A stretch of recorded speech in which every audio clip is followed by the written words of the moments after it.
जी तो हमने topic start किया हुआ है कि दो वेरिएबल्स और वो आपस में रिलेट कर रहे हैं, जिसमें एक डिपेंडेंट और एक ही इंडिपेंडेंट। डिपेंडेंट को y से, इंडिपेंडेंट को x से। और नोट करना है कि इंडिपेंडेंट इस डिपेंडेंट वेरिएबल को कैसे इन्फ्लुएंस कर रहा है, और इसके अलावा भी हो सकते हैं जिसे हम अदर फैक्टर्स या एरर का नाम दे देते हैं। लिखने का स्टाइल हम ये लिखते हैं, y इज इक्वल टू जो मेनली उसको इन्फ्लुएंस कर रहा हो उसे ना फंक्शन f करके उसके अंदर लिख देते हैं, और प्लस हम कहते हैं अदर वेरिएबल्स है उसको हमने बाहर करके लिख दिया। कुछ इस तरह से लिखने का एक स्टाइल है। पर्पस क्या है कि अगर इन दोनों वेरिएबल्स के दरमियान कोई रिलेशनशिप है तो इसकी मैथमेटिकल फॉर्म बना के लिखें, उसको मैथमेटिक्स की लैंग्वेज में उस रिलेशनशिप को बताना पर्पस है।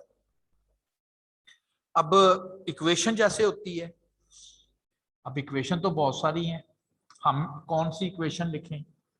कहता है ये आप डेटा रीड कर ले और डेटा रीड करके उस रिलेशनशिप को समझ ले। अब डेटा रीड करके रिलेशनशिप को समझने के लिए हम एक ग्राफ बनाएंगे जिसको हम कहते हैं स्कैटर प्लॉट।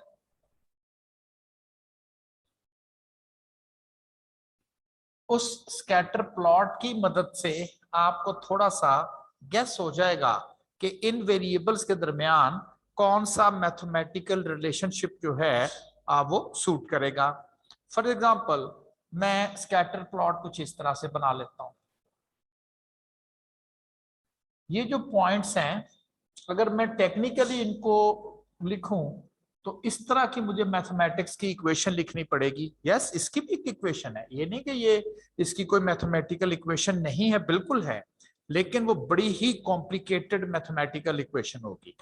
तो फिर कहा जाता है कि कोई सिंपल सी बात करते हैं तो हम उसमें कहते हैं कि एग्जैक्ट तो नहीं बता सकते, लेकिन हम अप्रोक्सीमेट ये कर सकते हैं कि एक लाइन की मदद कह देते हैं कि जी इन पॉइंट्स को अगर आपने रिप्रेजेंट करना हो तो एक लाइन की मदद से प्रेजेंट कर सकते हैं। अब लाइन की मैथमेटिक्स लिखना आसान है, लाइन का मैथमेटिक्स लिखना कंपैरेटिवली इजी है। लाइन का मैथमेटिक्स लिखने के लिए दो इंफॉर्मेशन होनी चाहिए, एक आपको y इंटरसेप्ट का पता होना चाहिए जिसे मैं a कह रहा हूं, और दूसरी इंफॉर्मेशन उस लाइन की स्लोप का पता होना चाहिए जिसे b कह रहे हैं।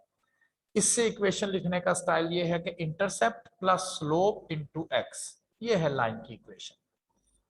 अब मसला ये है कि लाइन कौन सी, तो ऐसी लाइन ड्रॉ करें जिस लाइन से पॉइंट्स का ये जो वर्टिकल डिस्टेंस है जिसे हम एरर बोल रहे हैं, इसको जो कि ये 6-7 पॉइंट है तो 6-7 ही एरर होंगे, इसको स्क्वायर करके सम कर ले।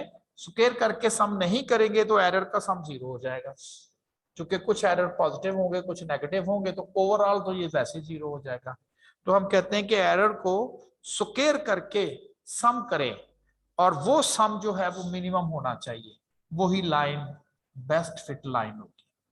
ऐसी line best fit line to the data set होगी जिस लाइन से एरर सम ऑफ स्क्वायर जो होंगे वो मिनिमम होंगे। मेथड ऑफ लीस्ट स्क्वायर, उसमें दो फार्मूले दिए, मेथड ऑफ लीस्ट स्क्वायर्स,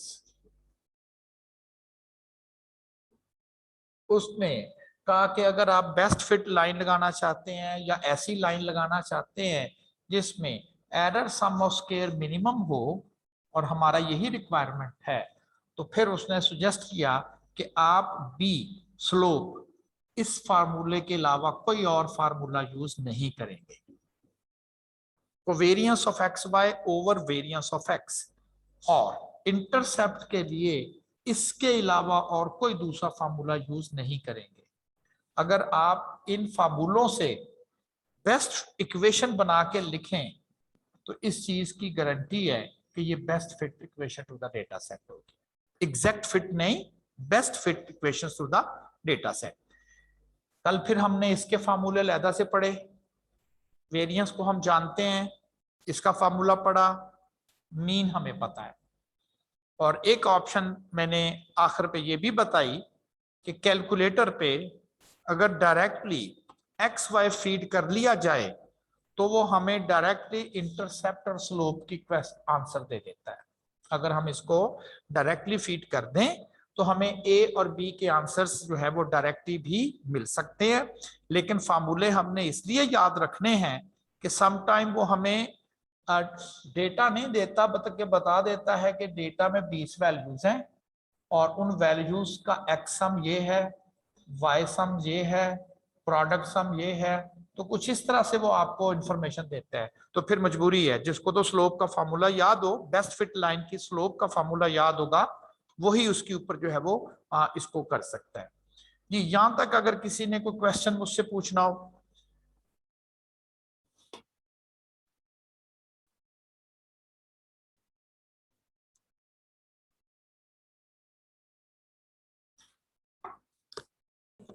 जी, अस्सलाम वालेकुम सर। वालेकुम सलाम। सर आपने एक थर्ड वन स्कैटर प्लॉट बनाया था जिसके अंदर आपने वो ज्यादा डॉट लगाए थे, जिसके अंदर आपने कहा था कि नो रिलेशन होता है उसका, मतलब कि दो ग्राफ जो है उनके अंदर तो हम लाइन बना लेते हैं अगरचे वो स्ट्रेट नहीं होती। तीसरे के हवाले से थोड़ा सा गाइड कर दें। अच्छा,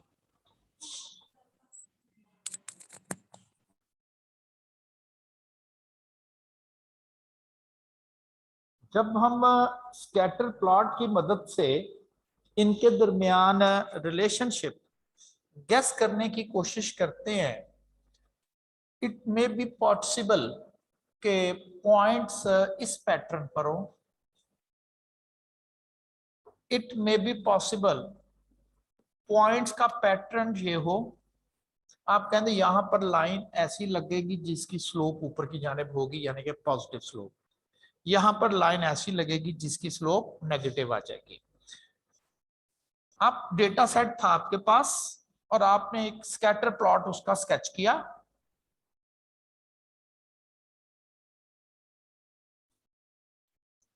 अब ये ना तो आपको इस तरह का कोई अपवर्ड पैटर्न नजर आ रहा है, ना इस तरह का कोई डाउनवर्ड पैटर्न नजर आ रहा है। ये तो एक रैंडम पैटर्न के तौर पे जो है, इस रैंडम पैटर्न के तौर पे जो है ये चीजें चल रही हैं, रैंडम पैटर्न के तौर पे। तो रैंडम पैटर्न के तौर पे चीजें चल रही हैं, तो आप कह सकते हो कि देयर इज नो रिलेशन।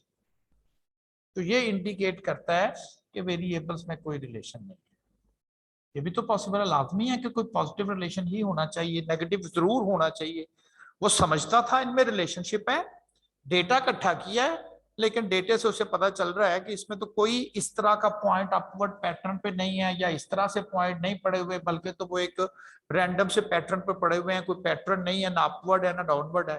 तो हम कह सकते हैं कि there is no relationship between the variables. तो स्कैटर प्लॉट से हम इसको गेस करते हैं। जी, और कोई किसी ने क्वेश्चन पूछना हो तो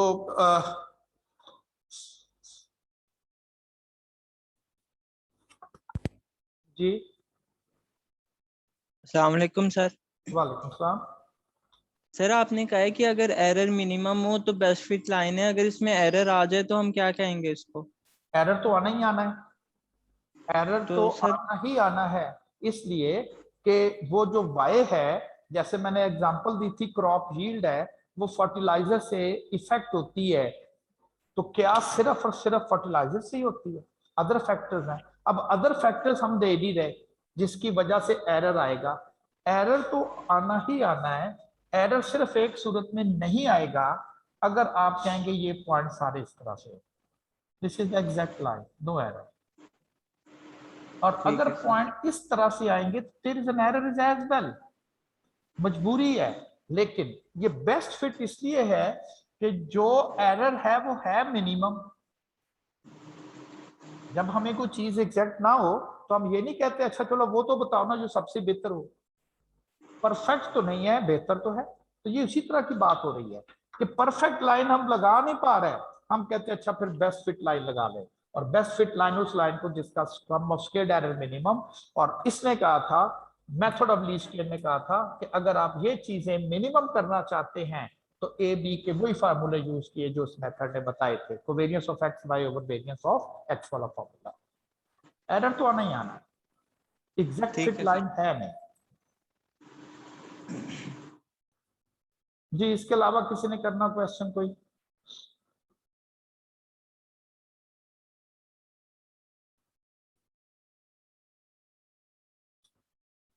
अच्छा चले जी, हमने अभी कभी तो एग्जाम में यही क्वेश्चन आ जाता है कि वो आपको डेटा देके या कुछ इंफॉर्मेशन देके वो कह देता है कि find the slope of the best fit line, ये स्लोप है बेस्ट फिट लाइन की, या कभी वो कह देगा intercept of the best fit line, तो ये बेस्ट फिट लाइन की स्लोप है, ये बेस्ट फिट लाइन का इंटरसेप्ट है, ठीक। और हमने ये एस्टिमेट किया हुआ है, ये जो लाइन है हमने इस लाइन को एस्टिमेट किया हुआ है डेटा सेट से, हमने डेटा एस्टिमेट किया है और डेटे की मदद से हमने ये लाइन जो है वो कैलकुलेट कर दी। अब इसकी इंटरप्रिटेशन क्या है, इसके मीनिंग क्या है, मतलब क्या इसका बनता है। इक्वेशन थी जिसमें प्रॉफिट को हमने y कहा था, एक्सपेंडिचर को हमने x कहा था।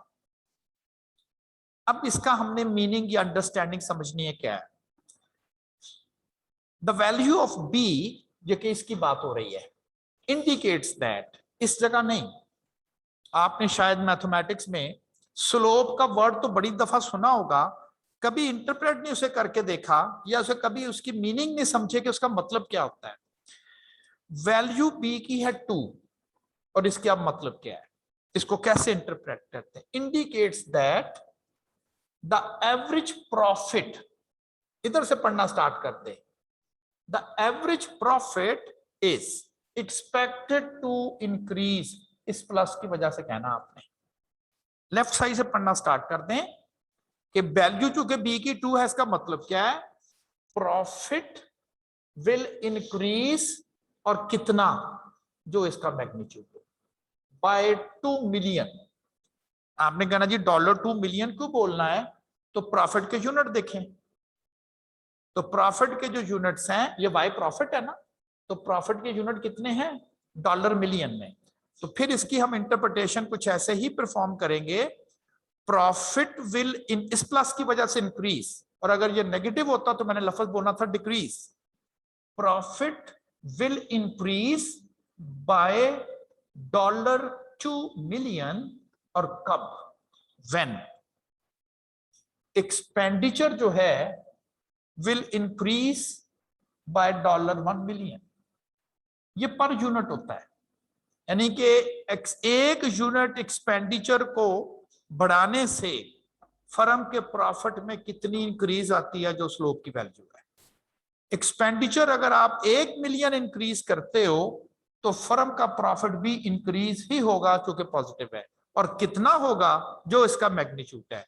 तो अब इसकी अंडरस्टैंडिंग ये हो गई कि अगर फर्म अपना एक्सपेंडिचर, अपनी सेल को बढ़ाने के लिए एडवर्टीजमेंट एक्सपेंडिचर अगर वो 1 मिलियन का इंक्रीज करते हैं और इसका इंपैक्ट उनके प्रॉफिट पे ये आता है, इस डेटा के मुताबिक कि उनका प्रॉफिट जो है वो 2 मिलियन का इजाफा हो जाता है। यहां वर्ड हम एवरेज इसलिए लिखते हैं, ये कि हो सकता है एक दफा फर्म 1 मिलियन बढ़ाए तो उसका इंक्रीज जो हुआ प्रॉफिट में वो 1.7 हुआ, अगली दफा हो सकता है वो 2.1 हो या 2.2 हो, तो ये उसकी एवरेज इंक्रीज आती है। देखिए रिलेशनशिप इनमें पता था, तभी अब मैं बता पा रहा हूं कि जी क्या रिलेशन है। तो रिलेशन ये बनता है कि एक्सपेंडिचर 1 मिलियन एक्सपेंडिचर इंक्रीज करने से, एक्सपेंडिचर को एक्स कह रहे हैं ना, वाई में भी इंक्रीज ही आती है, और कितनी आती है, 2 मिलियन की, ये इसकी वजह से। और ये जो 1 का वर्ड है ये पर यूनिट, मतलब इसका जो फार्मूले की डेरिवेशन है वो आपको मैंने नहीं करवाई, उसी में ये चीज मेंशन है कि x का 1 यूनिट बढ़ाने से y में क्या इंपैक्ट आता है, प्लस है तो आपने कहना इंक्रीज आती है, और कितनी आती है, जो इसके साथ यूनिट अटैच है। तो ये तो हो गई स्लोप की इंटरप्रिटेशन। अब जरा देखते हैं कि इस 20 की क्या इंटरप्रिटेशन है। अगर इसको ग्राफिकली नोट करें, फर्ज करें ये तो फिर हो गया y इंटरसेप्ट जो कि 20 है, जो मैंने ये लिखा हुआ है। यहां x की वैल्यू क्या है? यहां x की वैल्यू 0 है, y की वैल्यू 20 है और x की वैल्यू जो है वो 0 है। अब अगर आप इस इक्वेशन को भी देखते हो तो इस इक्वेशन में ये 20 प्लस 2 और आप कहेंगे इसकी वैल्यू 0 करें तो देखिए 20 आंसर आता है। तो y इंटरसेप्ट एक्चुअली होता क्या है? y intercept is the value of y where x is 0। ये y इंटरसेप्ट होता है। It is the value of y where x is equal to 0 is the y intercept. अब इस क्वेश्चन में इसका क्या मतलब बनता है? y को प्रॉफिट कह रहे हैं, x एक्सपेंडिचर को कह रहे हैं, इसको इंटरप्रेट करने लगे हैं, तो हम कह सकते हैं the profit will be 20 million when advertisement expenditure is equal to 0। मतलब अगर कंपनी एडवर्टीजमेंट एक्सपेंडिचर 0 भी करे फिर भी इस कंपनी को $20 मिलियन का जो है वो प्रॉफिट होगा। देखें जो एडवर्टीजमेंट है वो प्रॉफिट को इंक्रीज करती है, इनहांस करती है। आप ये नहीं कह सकते कि जी कंपनी ने अगर अपनी एडवर्टीजमेंट की ही नहीं है तो उसकी सेल कैसे हो रही है, तो नहीं। आप फर्टिलाइजर ना भी डाले यील्ड तो आ जाएगी, फर्टिलाइजर उस यील्ड को इंप्रूव करेगी ना, इनहांस करेगी। तो एक्सपेंडिचर उसकी सेल को इंप्रूव करने में मदद देंगे। ये नहीं आप कह सकते कि जी अगर x 0 हो जाए तो फिर प्रॉफिट कहां से आ गया? भी प्रॉफिट तो उसके बेचने से आया, एक्सपेंडिचर अगर वो एडवर्टीजमेंट एक्सपेंडिचर करेंगे तो इंप्रूवमेंट आ जाएगी। अक्सर एग्जाम में दोनों की इंटरप्रिटेशन आती है। इसकी तो हो गई profit will increase by 2 million when x is increase by 1 million, और इसकी इंटरप्रिटेशन आ गई profit will be 20 million when expenditure is 0। यानी कि without any advertisement expenditure firm can still earn a profit of 20 million. The value of A, which is equal to 20, value of A indicates that average profit is $20 million when advertisement expenditure is 0. That is, without any advertisement expenditure, the firm can still earn a profit of $20 million। और अगर वो $1 million ज्यादा खर्च कर देती है तो $2 million उनका प्रॉफिट भी इससे बढ़ जाएगा। अगर आप फर्ज करें, मैं यहां पर लिख देता हूं y जो है वो टेम्परेचर है और वो मेजर किया गया है डिग्री सेंटीग्रेड में, इज इक्वल टू 32 जो कि इंटरसेप्ट की वैल्यू है -3 और x जो है वो है रेन इन मिलीमीटर्स।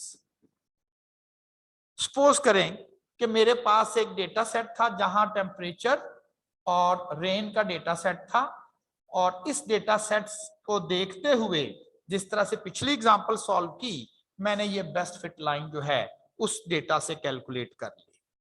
अब इस 3 का क्या मतलब होगा, इधर से पढ़ना स्टार्ट कर देंगे। इधर लिखा हुआ y का मतलब है टेम्परेचर। टेम्परेचर विल, यहां साइन देखा नेगेटिव था तो डिक्रीज लिख दिया, बाय कितना जो मैग्नीट्यूड था 3 डिग्री सेंटीग्रेड। कहता है temperature will decrease by 3 degree centigrade with, क्यों? With 1 mm millimetre increase in rainfall. अगर बारिश 1 mm ज्यादा होगी तो उसके कॉरेस्पॉन्डिंगली जो टेम्परेचर है उसमें 3 डिग्री का डिक्लाइन आ जाएगा। जिस डेटा से हमने ये चीज कैलकुलेट की उसके मुताबिक ये रिलेशन बनता है कि बारिश में 1 mm का ज्यादा होना बायस बनता है टेम्परेचर में 3 डिग्री का कम होना। अब अगर आप इसकी इंटरप्रिटेशन करेंगे तो हम कहेंगे temperature will be 32 degree centigrade with when rain is zero. अब रेन जीरो का मतलब क्या है? Without rainfall. अगर बारिश नहीं होती तो कहता 32 डिग्री टेम्परेचर डेटा के मुताबिक, और जैसे ही बारिश 1 mm ज्यादा हुई टेम्परेचर जो है वो 3 डिग्री जो है वो उसमें डिक्लाइन आ जाएगा। तो जो इंटरप्रेट करते हैं हम इस नेगेटिव साइन को, यहां से आपने पढ़ना है टेम्परेचर विल डिक्रीज बाय 3। बस लिखा हुआ है, इधर से पढ़े। y will decrease, y का मतलब temperature, temperature will decrease by how much, जो इसका मैग्नीट्यूड है, by 3 degree centigrade when rainfall increase by 1 mm।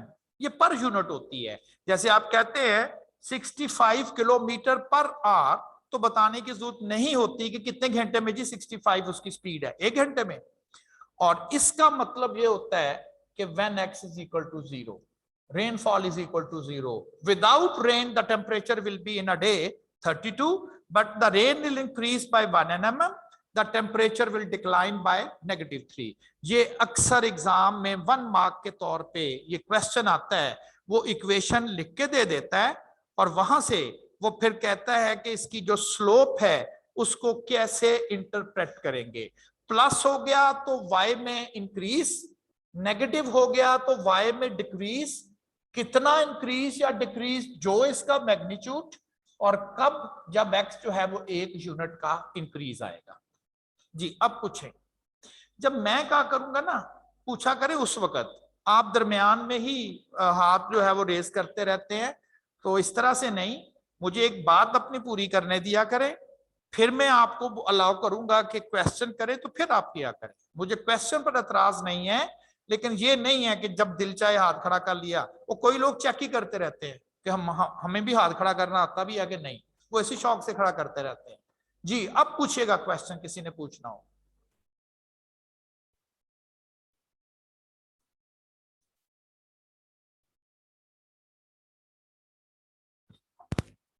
जी अस्सलाम वालेकुम सर। वालेकुम सलाम। सर पूछना यह था कि एवरी सिंगल डाटा, अगर फर्ज करें ये रेन और टेम्परेचर का ही डाटा है, इसी को अगर हम चेंज करते हैं तो इसकी इक्वेशन भी चेंज होगी और उसकी इंटरप्रिटेशन भी डिफरेंट हो जाएगी। आपने ये जो रिलेशन कैलकुलेट किया है, ये जो रिलेशन कैलकुलेट किया है, ये डेटा से किया है। जब आपके पास डेटा का ही रिलेशनशिप चेंज होगा, ये फिक्स तो नहीं है, हर जगह ये रिलेशन नहीं है रेनफॉल और टेम्परेचर का के लिए जी टीचर ने हमारी क्लास में समझा दिया है। इट डेटा डिपेंडेंट है। कोई और डेटा इकट्ठा किया, आपने कहना जी इसमें क्या रिलेशन चल रहा है, हम कहेंगे ठीक है बेस्ट फिट लाइन लगा के देख लेंगे, तो it will be little bit different, तो डिफरेंट होगा। Yes okay, thank you sir. जी आपका क्वेश्चन। सर ये जो कोवेरिएंस है बिटवीन x एंड y, जी तो इसमें जो हम sum of deviation from mean है वो तो 0 हो जाता है, तो अगर इनकी नहीं डेविएशन को नहीं, दोनों को आप गलत कह रहे हो, आप गलत कह रहे हो। क्या मैंने कहा है कि डेविएशन का सम, वो जो डेविएशन का सम 0 होता है, वो डेविएशन का सम 0 होता है, प्रोडक्ट डेविएशन का सम नहीं 0 होता। ये जो सम 0 होगा वो इसका तो जरूर होगा 0, लेकिन जब आप ये चीज लिखते हो तो इसका कतन मतलब ये नहीं है कि आपने इसको सम करके करना, नहीं, पहले आपने डेविएशन को प्रोडक्ट करना है, और जब आप डेविएशन को प्रोडक्ट करेंगे तो फिर इसका सम जो होगा वो लाजमी नहीं है 0 जरूर होना चाहिए, नहीं होगा। तो ये 0 जरूर है, डेविएशन का सम 0 है, लेकिन ये डेविएशन का सम नहीं है, ये डेविएशन का प्रोडक्ट है ना प्रोडक्ट, और उसका सम है, तो वो 0 नहीं, मैंने कहा वो नहीं 0 होगा। जी कोई और क्वेश्चन किसी ने करना हो?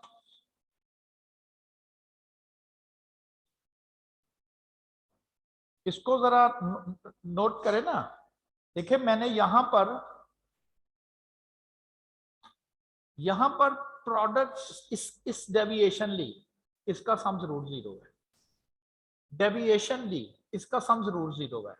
और शायद आप क्या कर रहे हैं कि आप इसको ऐसे समझ रहे हैं कि कि जी इसको अलहदा सम कर लेना है और इसको अलहदा से सम करना है और फिर इन दोनों को मल्टीप्लाई कर देना है, वो नहीं लिखा हुआ, सम तो सिर्फ एक के साथ लिखा हुआ है। तो इस डेविएशन को इस डेविएशन के साथ मल्टीप्लाई आपने करना है और दोनों की डेविएशंस लेंगे, फिर मल्टीप्लाई करेंगे एंड देन सम करेंगे तो वो जीरो नहीं होगा, लाइक यहां पर जैसे किया हुआ है। ये भी एक डेविएशन है, ये भी तो आपने इनको आपस में मल्टीप्लाई किया, ये 6 इंटू 10 60 हो गया, -1 और इंटू 0 0 0 इंटू 4 0, -2 -5 10 हो गया एंड सो ऑन। तो ये देखिए इसका सम जो है वो 100 हो गया। डेविएशंस को अलहदा अलहदा से सम करके मल्टीप्लाई नहीं करना, ये नहीं लिखा हुआ, ये लिखा हुआ है डेविएशंस निकालने के बाद उनको पहले प्रोडक्ट कर लेना है और वो 100 आ रहा है। जी और कोई?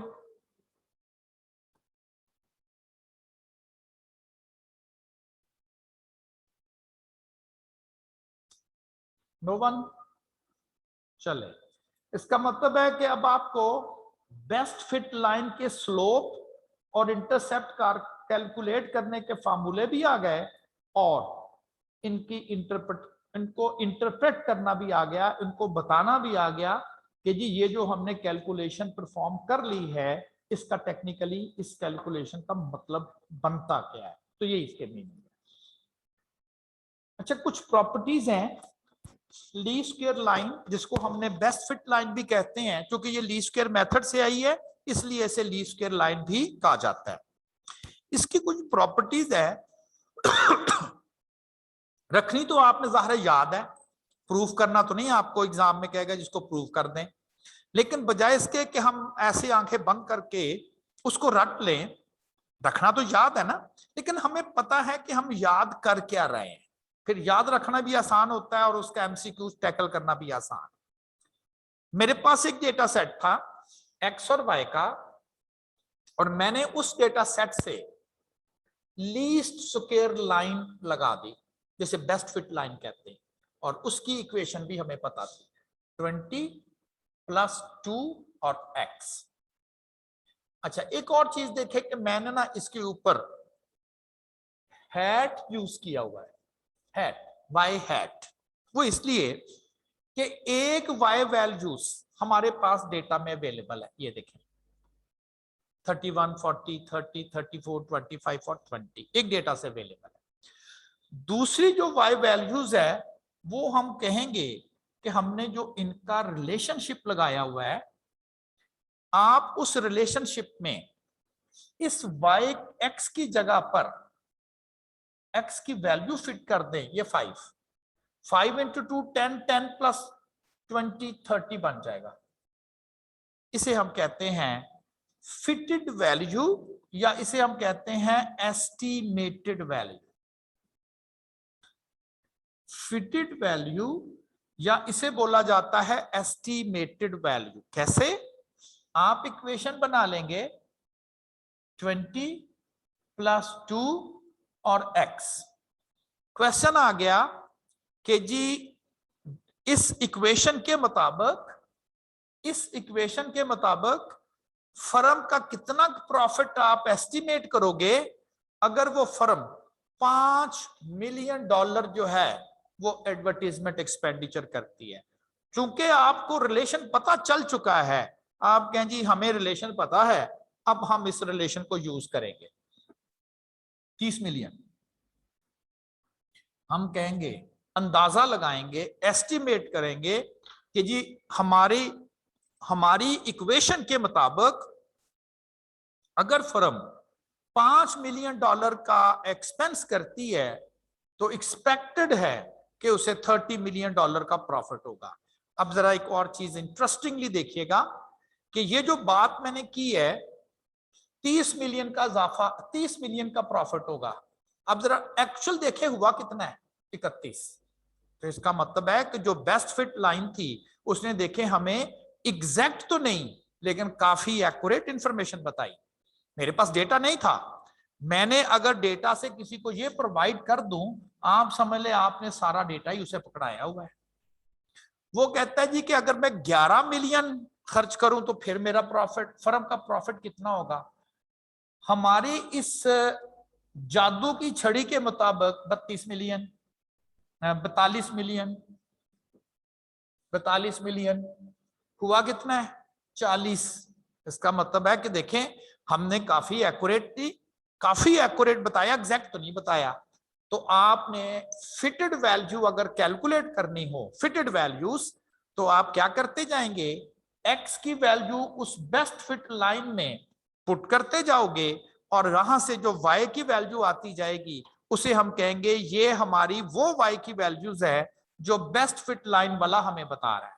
और टेक्निकली इस फिटेड वैल्यूज को भी आप डायरेक्टली कैलकुलेटर से कैलकुलेट कर सकते हैं, बजाय इसके कि हम एक एक करके एक्स की वैल्यूज प्लेस करें। रिग्रेशन का डेटा फीड करना हो, number 3 stats, number 2 x y का कॉलम आ जाएगा 5, 11,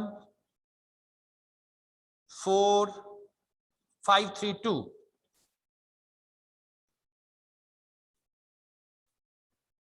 और फिर नंबर 1 पे जाके 31, 40, 30, 34, 25 एंड 20। बेस्ट फिट लाइन एक दफा फिर रिवाइज हो जाएगी। 5 नंबर ए 1, तो ये आप कॉपी पर लिख लेंगे 20। फिर शिफ्ट 1, 5, 2 बी इक्वल टू 20 + 2। अच्छा, अब आपने फिटेड वैल्यू, जिसे मैं एस्टिमेटेड वैल्यू कहता हूं, इसे हम प्रिडिक्टेड वैल्यू भी बोलते हैं, वो कैलकुलेट करने के लिए आपको एक्स की वैल्यू पुट करते जाना है और वाई की वैल्यू आती जाएगी। ये दोनों चीजें कैलकुलेटर के पास हैं, 20 भी है और 2 भी है। अब आप फिटेड वैल्यू कैलकुलेटर से डायरेक्ट भी ले सकते हो, और वो कैसे, 5, ये देखें वाई हेड है, ये हेड उसके ऊपर उसने डाला हुआ है, फिक्स नोटेशन है फिटेड वैल्यूज के लिए, वाई हेड। लेकिन अब इसको लिखना कैसे है, आपने नंबर 5 प्रेस कर दिया है, ये देखें वाई हेड आ गया, फिटेड वैल्यू आ गई। अब आपने उसे बताना है कि फिटेड वैल्यू कैलकुलेट करो, एक्स की वैल्यू आपने बतानी है उसे, एक्स की वैल्यू आपने बतानी है 5। अगर एक्स की वैल्यू 5 हो तो आप उस कैलकुलेटर को ये कह रहे हैं कि इसकी फिटेड वैल्यू बताएं।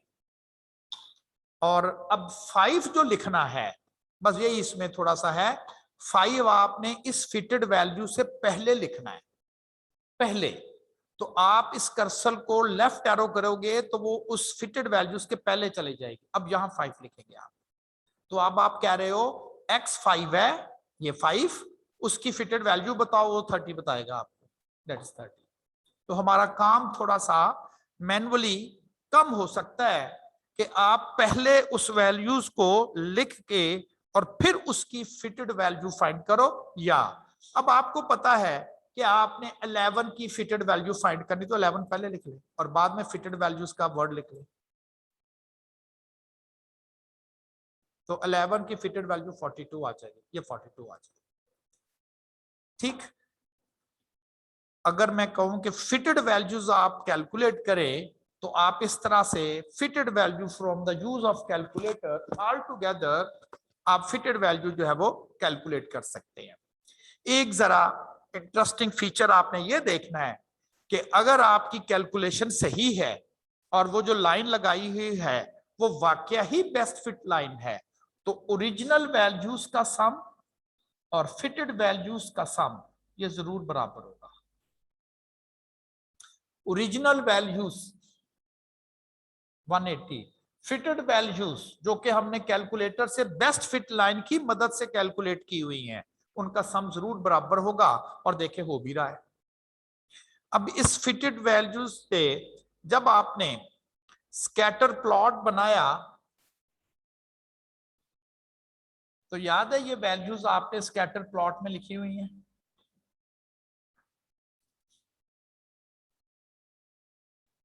ये वैल्यू y है, y हाइट पर है ना, ये y वैल्यू।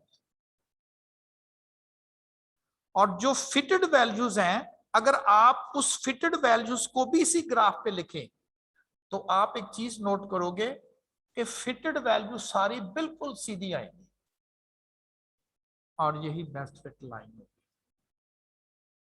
यानी कि अगर आप बेस्ट फिट लाइन ड्रॉ भी करना चाहते हैं तो वो जो फिटेड वैल्यूज हमने कैलकुलेट की हुई हैं, ये एग्जाम में आपको कहेगा नहीं कि आप बेस्ट फिट लाइन ड्रॉ करो, लेकिन अगर ड्रॉ करनी हो, ये भी value x5 y30, x11 y42, x4 y28, x5 y30, अगर आप ये ड्रॉ करोगे तो ये सारी की सारे पॉइंट्स बिल्कुल सीधे आ जाएंगे, क्योंकि है ये बेस्ट फिट लाइन है ना।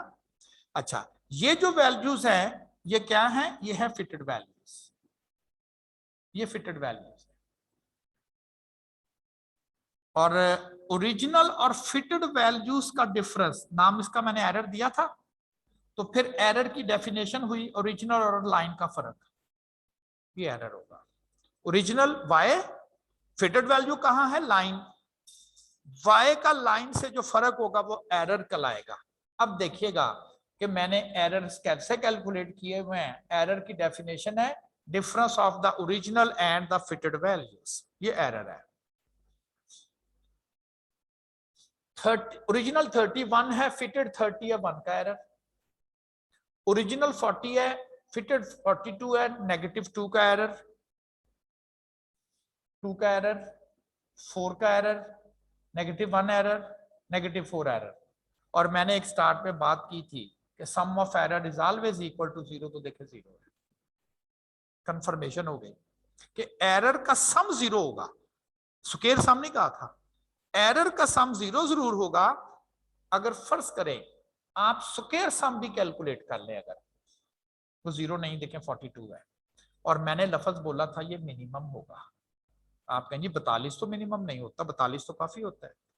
अगर मैं कहूँ एक जगह 42 है, एक जगह 642 है, कौन मिनिमम है? तो लफ्ज बोलेंगे ना 42 मिनिमम है। ठीक, ये किससे मिनिमम है, इसको कैसे मैं प्रूव कर सकता हूं कि वाकई ये मिनिमम है? चलें पहले तो जरा ये प्रॉपर्टी पढ़ लेते हैं। This is the first property of the least square line, जो कि क्या है? कहता है sum of errors is always equal to 0। आपने याद ही करना है, लेकिन मैंने आपको एरर कैलकुलेट करने का वे भी बता दिया और दिखा भी दिया कि देखें ये 0 ही आ रहा है। तो जो भी लाइन लीस्ट स्क्वायर लाइन होगी, यानी कि जिसके फार्मूले आपने लीस्ट स्क्वायर मेथड से कैलकुलेट किए होंगे, वहां से अगर कोई एरर कैलकुलेट करता है तो उसका सम जरूर 0 होगा। अब कंपैरिजन के लिए एक साइड पर मैंने लीस्ट स्क्वायर लाइन ली हुई है और एक साइड पर ना मैंने कोई और लाइन ले ली, और उस लाइन का स्लोप और इंटरसेप्ट 10+2 है। भाई लाइन तो होगी ना, इसकी y इंटरसेप्ट 10 और स्लोप 2। ये लीस्ट स्क्वायर लाइन नहीं है, क्योंकि जो लीस्ट स्क्वायर लाइन थी उसका इंटरसेप्ट 20 था, स्लोप 2 था। लाजमी नहीं है कि स्लोप नहीं बदलनी, सिर्फ इंटरसेप्ट बदलना, आप अपनी मर्जी से कोई लाइन लिख दें। फिर इस लाइन से फिटेड वैल्यूज कैलकुलेट करें, x की वैल्यू पुट करें 5, 5 2s are 10, 10 + 10 20, तो डिफरेंट आई है फिटेड वैल्यूज। तो फिर x की जगह 11 पुट करें, 22 + 10 32, तो ये भी फिटेड वैल्यूज आ गई, लेकिन fitted value I from other line, not the least square line. पहला डिफरेंस देखें, ओरिजिनल वैल्यूज का सम है 180 और अदर लाइन से जो फिटेड वैल्यूज आपने कैलकुलेट की हुई हैं उसका सम आ रहा है 120, तो ये सेम नहीं है। तो इस चीज की गारंटी हो गई कि ये line is not a least square line. ये कहां से मैंने लिया? ये अपने पास से मैंने इंटरसेप्ट, मुझे पता है लाइन बनाने के लिए 2 चीजें चाहिए। मैंने कहा ऐसी लाइन बनाओ जो लीस्ट स्क्वायर ना हो, तो कह दिया गया जी आप इंटरसेप्ट बदल दें या स्लोप बदल दें या दोनों ही बदल दें, तो अदर लाइन बन गई ना। तो पहली गारंटी आ गई कि वाकई ये तो लीस्ट स्क्वायर लाइन नहीं है, क्योंकि इनकी फिटेड और ओरिजिनल वैल्यूज का सम बराबर नहीं आ रहा। लेकिन अगर लीस्ट स्क्वायर होती तो फिर जरूर बराबर आना था। दूसरा, एरर कैलकुलेट करना है। एरर की डेफिनेशन में अब फिटेड वैल्यू आपने ये वाली लेनी है जो कि अदर लाइन से है। 31 माइनस 20 11 एरर आएगा, 40 माइनस 32 8 आएगा, 30 माइनस 18 12 आएगा, एंड सो ऑन। एरर का सम किया मैंने, 0 नहीं है, पहले तो 0 था, इसलिए कि वहां से जो मैंने फिटेड वैल्यू ले रहा हूं, ये जो फिटेड वैल्यू ले रहा हूं, ये लीस्ट स्क्वायर लाइन से नहीं आ रही, ये तो कोई और लाइन है। तो अगर वो लीस्ट स्क्वायर लाइन नहीं है तो एरर का सम 0 नहीं होगा, ऑब्जर्व्ड और फिटेड वैल्यूज का सम बराबर नहीं होगा। कहता सम ऑफ स्क्वायर्ड एरर मिनिमम होगा। देखें, ये मैंने लीस्ट स्क्वायर लाइन से लिया स्क्वायर्ड एरर का सम, और ये मैंने लिया अदर लाइन से स्क्वायर्ड एरर का सम, बस दिखाने के लिए कि ये अदर लाइन से काम किया, ये लीस्ट स्क्वायर से किया। ये जो मैंने कलर किया हुआ, ये मैंने कह रहा हूं कि अदर लाइन से कैलकुलेशन है, ये लीस्ट स्क्वायर लाइन से है। देखिए, तीन चीजें आपको डिफरेंट नजर आ रही हैं, सम बराबर नहीं है, एरर का सम 0 नहीं है, और मिनिमम की बात करें तो इन दोनों में वाकई यही मिनिमम है। तो ये इसका मतलब है, sum of squared error is always minimum if the line is best fit line, if the line is least square line. हाँ जी, ये पॉइंट तो क्लियर है आपको? जो अदर लाइन ली मैंने, लाइन के लिए दो इंफॉर्मेशन चाहिए, इंटरसेप्ट और स्लोप, और उस लाइन को लेने के लिए, जैसे आप कह लें कि ये है लीस्ट स्क्वायर लाइन 20 और ये स्लोप है 2, मैंने कहा एक और लाइन ले लें, चले ये लाइन, इसका इंटरसेप्ट 10 और स्लोप चले इसका भी 2, डिफरेंट है, ये लीस्ट स्क्वायर लाइन है, ये अदर लाइन है। अब इसकी प्रॉपर्टीज जिसका हिसाब से कर रहा हूं कि लीस्ट स्क्वायर लाइन में क्या पहली खूबी है, एरर का सम 0 है और एरर का स्क्वायर सम मिनिमम है। ये कोई क्वेश्चन तो नहीं पूछना आपने?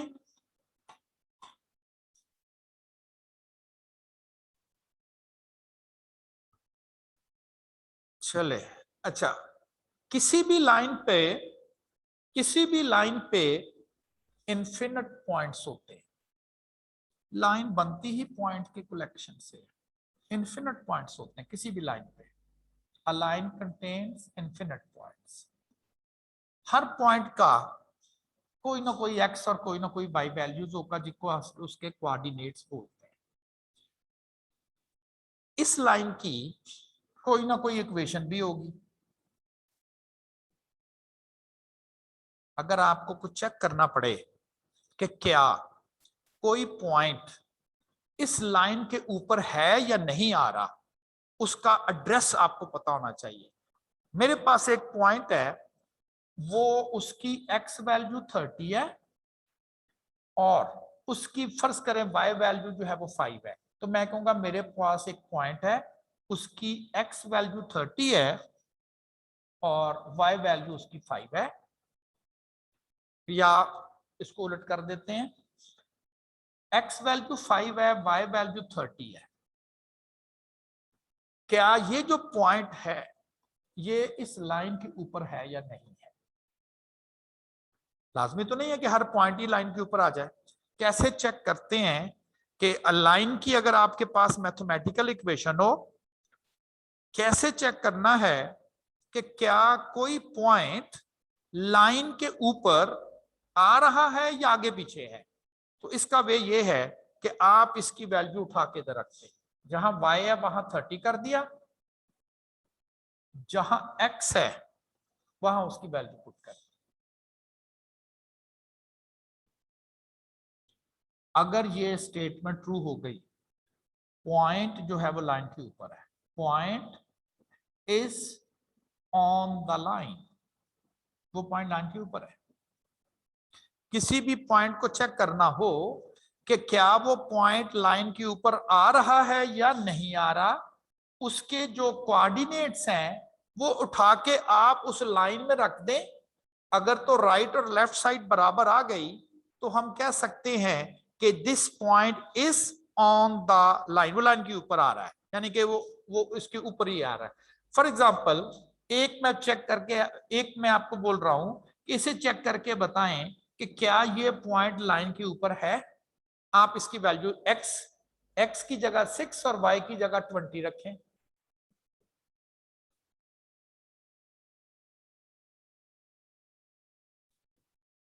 इज इक्वल टू 32, ये तो बराबर नहीं है। तो ये जो पॉइंट है 6 और 20, ये पॉइंट जो है is not on the line, वो लाइन के ऊपर नहीं आ रहा। कोई भी पॉइंट लाइन के ऊपर है या नहीं है, उस पॉइंट की वैल्यू उठा के आप उस लाइन की इक्वेशन में पुट कर दें। अगर राइट और लेफ्ट साइड बराबर हो गई तो पॉइंट लाइन के ऊपर आ रहा है, अगर वो राइट और लेफ्ट साइड बराबर नहीं है तो वो पॉइंट उस लाइन के ऊपर एग्जिस्ट नहीं कर रहा। तो ये दो पॉइंट्स हैं आपके पास।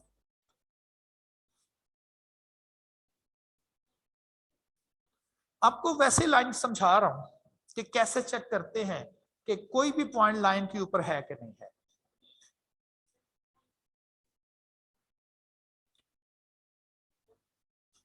आप इक्वेशन को चेक करना हो कि कोई भी पॉइंट लाइन के ऊपर है या नहीं है, आप इसकी वैल्यू उठा के इसमें रख दें। अगर तो राइट और लेफ्ट साइड बराबर हो गई तो वो पॉइंट उस लाइन के ऊपर है, अगर नहीं हुई तो वो नहीं है। ये देखिए, ये भी इसके ऊपर ही आ गया।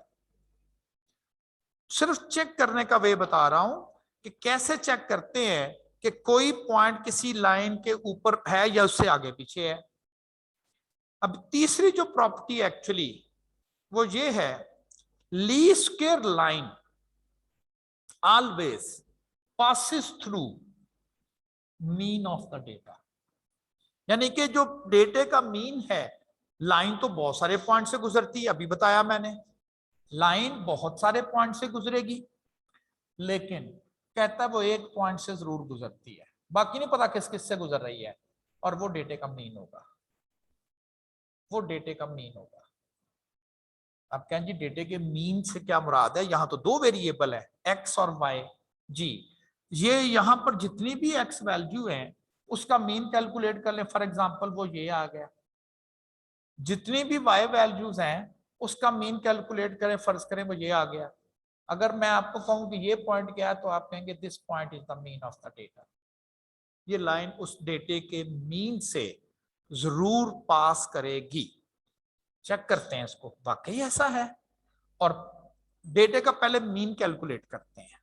डेटे का मीन, एक्स का मीन कैलकुलेट करें,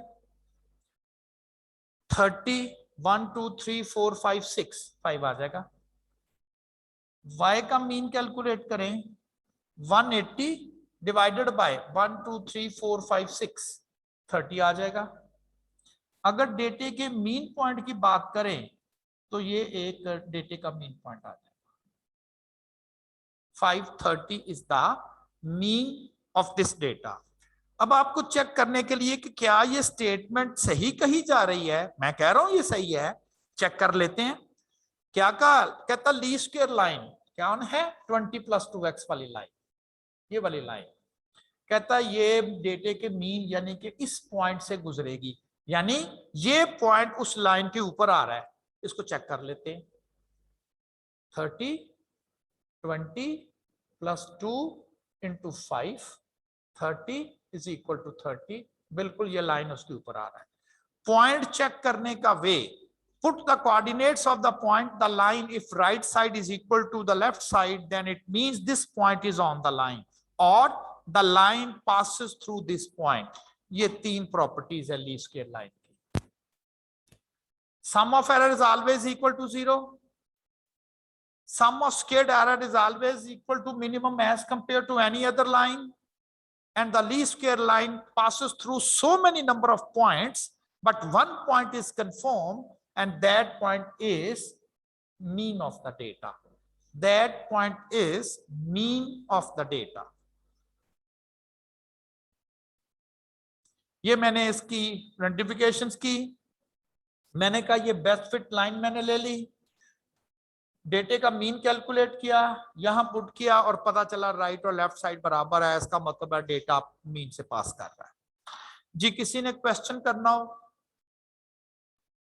ये 1 मार्क क्वेश्चंस के तौर पर आ जाते हैं कि वो कह देता है for the least square line which of the following statement is true, और लिखा होता है sum of error is greater than 0, is always 0, less than 0 तो ऑलवेज 0। याद रखने के लिए एरर की डेफिनेशन क्या है, difference of the observed and fitted values. और फिटेड वैल्यूज कैसे कैलकुलेट करनी है, जो आपने बेस्ट फिट लाइन कैलकुलेट की गई है वहां पर एक्स की वैल्यू रखते जाएंगे, फिटेड वैल्यूज आती जाएंगी। और ओरिजिनल और फिटेड वैल्यूज का जो डिफरेंस होता है वो एरर कहलाएगा। और ग्राफ में मैंने कह दिया ये आपके पास ओरिजिनल वैल्यूज है, लाइन फिटेड वैल्यूज है, और difference between the original and the fitted value is error. और यही कहा था आपको कि दिस वन इज एरर। जी कोई क्वेश्चन करना हो आपने? अच्छा, आप एक चीज नोट करोगे,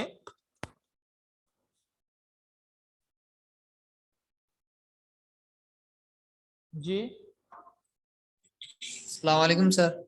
वालेकुम सलाम।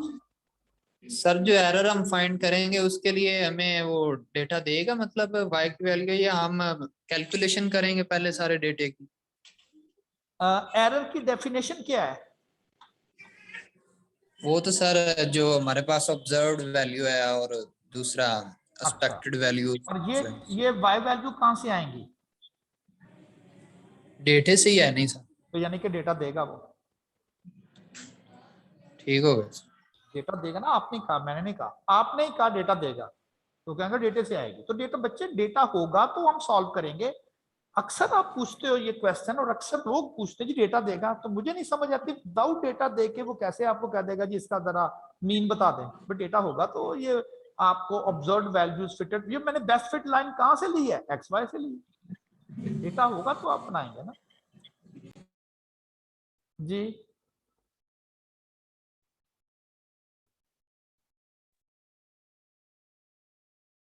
बोलिएगा, आपका माइक ऑन है, बोलिएगा।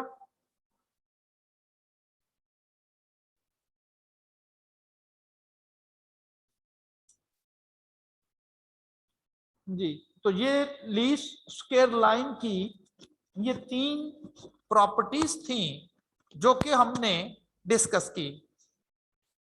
अब जरा देखिएगा, इस एक्स वैल्यूज में वेरिएशन आ रही है, एक्स वैल्यू वेरी कर रही है, इनमें वेरिएशन है। अगर इनकी वेरिएशन मेजर करनी हो तो हम कहेंगे वेरिएंस ऑफ एक्स ले लें, हमने पहले कैलकुलेट किया।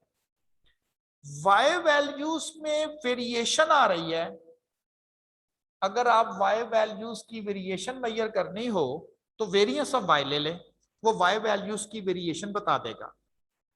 और अब आप नोट करें, एरर में भी वेरिएशन आ रही है। जो एरर कम है इसका मतलब वहां पर जाके पॉइंट्स लाइन के करीब हो जाता है, और जो एरर ज्यादा है वहां पर जाके पॉइंट्स लाइन के दूर चले जाता है। अगर मैं जरा इसको ऐसे करके बना दूं कि जी ये सारे वाई हैं, और जहां पॉइंट दूर होगा इसका मतलब वो एरर बड़ा है, और जहां पॉइंट कम करीब हो जाएगा इसका मतलब है उसका एरर स्मॉल है। Error points are close to the line means error are small. तो कुछ एरर ज्यादा हैं, कुछ एरर कम है, ऐसे ही है ना। तो डेटे में भी देखें तो कोई एरर आपको नेगेटिव लाइन से ऊपर निकल गया पॉइंट, कुछ एरर नेगेटिव वो पॉइंट लाइन के नीचे रह गए, ज्यादा बड़ा पॉजिटिव इसका मतलब लाइन से ऊपर काफी दूर चले गया। तो वेरिएशन आ रही किसमें? पॉइंट्स में। कहां से? बेस्ट फिट लाइन से पॉइंट्स की वेरिएशन आ रही है। सारे पॉइंट्स लाइन के ऊपर नहीं है, सारे पॉइंट्स लाइन के करीब हैं, कुछ ज्यादा करीब है, कुछ दूर है।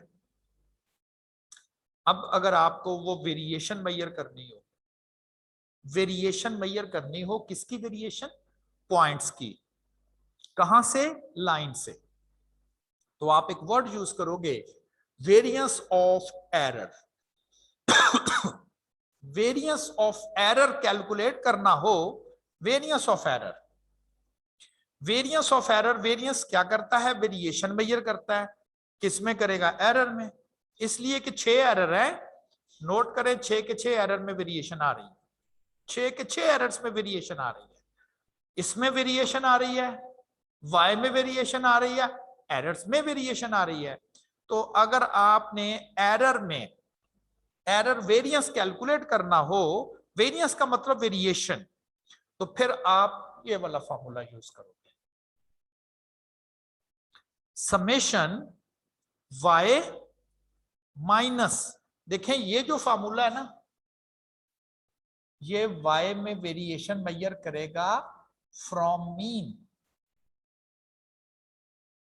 y के मीन से वेरिएशन मेजर करेगा, लेकिन ये उसने y की वेरिएशन मेजर करनी है फ्रॉम बेस्ट फिट लाइन, इसलिए कि तमाम पॉइंट्स लाइन के ऊपर नहीं हैं बल्कि लाइन की सराउंडिंग में हैं। और मैं कहता हूं ये जो वेरिएशन है ना, इसको जरा मेजर करते हैं, इनको हम, इसको एरर भी लिख सकते हैं क्योंकि एरर की डेफिनेशन ही ये है, y माइनस y है, और डिवाइजर में आपने n नहीं बल्कि n माइनस 2 रखना है। उसकी रीजन बाद में कि जी ये n माइनस 2 क्यों है। बहरहाल एरर वेरिएंस कैलकुलेट करने का formula some e square divided by n minus 2, notation s square और e वेरिएंस ऑफ एरर आ जाएगा। वेरिएंस वेरिएशन मेजर करता है, वो 3 जगह आ रही है, x में भी है, y में भी है और एरर में भी है। एरर की जो वेरिएशन है वो कहां से है, वो बेस्ट फिट लाइन से है, तो इसलिए मैंने यहां बेस्ट फिट लाइन से उसकी वेरिएशन मेजर की है। आंसर आ गया 10.5। और वेरिएंस का जो स्क्वायर रूट होता है उसे हम स्टैंडर्ड डेविएशन का नाम देते हैं, लेकिन बड़ी केयर करनी है, एरर का जो वेरिएंस है इसका स्क्वायर रूट कर दें तो उसे स्टैंडर्ड डेविएशन की बजाय थोड़ा सा वर्ड चेंज करना है, उसे स्टैंडर्ड एरर ऑफ एस्टिमेट कहते हैं। किसको स्टैंडर्ड एरर ऑफ एस्टिमेट कहते हैं? एरर का जो वेरिएंस आपने कैलकुलेट किया हुआ है उसका जो स्क्वायर रूट होगा वो कहलाएगा स्टैंडर्ड एरर ऑफ एस्टिमेट। तो फिर स्टैंडर्ड एरर ऑफ एस्टिमेट क्या करता है? कहता measures the variability, variation measure करता है किसकी? Observed points. कहां से? About the regression line. Regression line के इर्द गिर्द वो ऑब्जर्व्ड पॉइंट्स कहां हैं। अगर वो वेरिएशन स्मॉल है इसका मतलब है लाइन जो है वो पॉइंट्स के करीब है। स्मॉल वेरिएशन है पॉइंट्स में तो पॉइंट्स जो है वो लाइन के करीब है। अगर उनमें वेरिएशन ज्यादा है तो points are far away from the line. और अगर स्टैंडर्ड एरर ऑफ एस्टिमेट है ही 0 तो आप कहेंगे पॉइंट्स में वेरिएशन है ही नहीं, तो किधर आप पॉइंट? सारे पॉइंट लाइन पर आ गए, सारे पॉइंट लाइन पर आ गए। अगर स्टैंडर्ड एरर ऑफ एस्टिमेट का आंसर 0 है तो it means all the points are exactly on the line. ये था एग्जाम का क्वेश्चन। क्लोज टू लाइन नहीं, एग्जैक्टली ऑन द लाइन। अगर इसकी वैल्यू स्मॉल, अब कितना स्मॉल वो मेंशन नहीं, क्लोज टू लाइन। और अगर इसकी value large, points are far away from the line. अगर इसकी value 0, points are exactly on the line. तो ये आपको क्या मेजर करके देता है? रिलायबिलिटी, कितना रिलायबल है। बाकी पॉइंट्स लाइन के करीब करीब ही है, हाँ जी करीब करीब ही है, कितना करीब करीब है उसकी रिलायबिलिटी मेजर करके आपको बता देता है। Standard error of estimate, variance of error calculate करना हो, variance of error, notation variance E for error is equal to difference of observed and the fitted values, square it, and n नहीं बल्कि n minus 2 reason बाद में, या equivalently लिखा जा सकता है sum e square over n minus 2। Error ले स्क्वायर सम करें और n minus 2 से डिवाइड करते हैं, और इसका अगर स्क्वायर रूट ले लिया जाए जो कि ये बनेगा, और उसे हम कहते हैं स्टैंडर्ड एरर ऑफ एस्टीमेट। क्या करता है? It measures the variation of observed value of y about the regression line, best fit line, fitted line, and a small variation indicates points are close to line, large variation indicates points are far away from the line, and 0 value indicates points are exactly on the line। हाँ जी, ये point clear है अब आपको? किसी ने कोई question करना हो?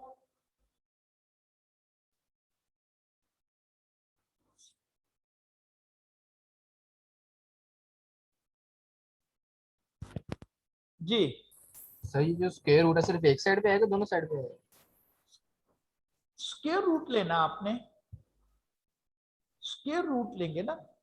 10.5 इसका स्क्वायर रूट लिया तो 3.24 आ गया।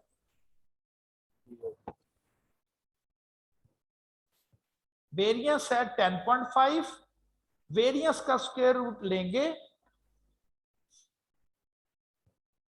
वेरियंस फर्ज करें 9, मैं कहता हूं स्टैंडर्ड एविएशन कैलकुलेट करेंगे तो ऐसे तो नहीं लिखेंगे ना, ऐसे ही लिखेंगे ना, 3 आ जाएगा।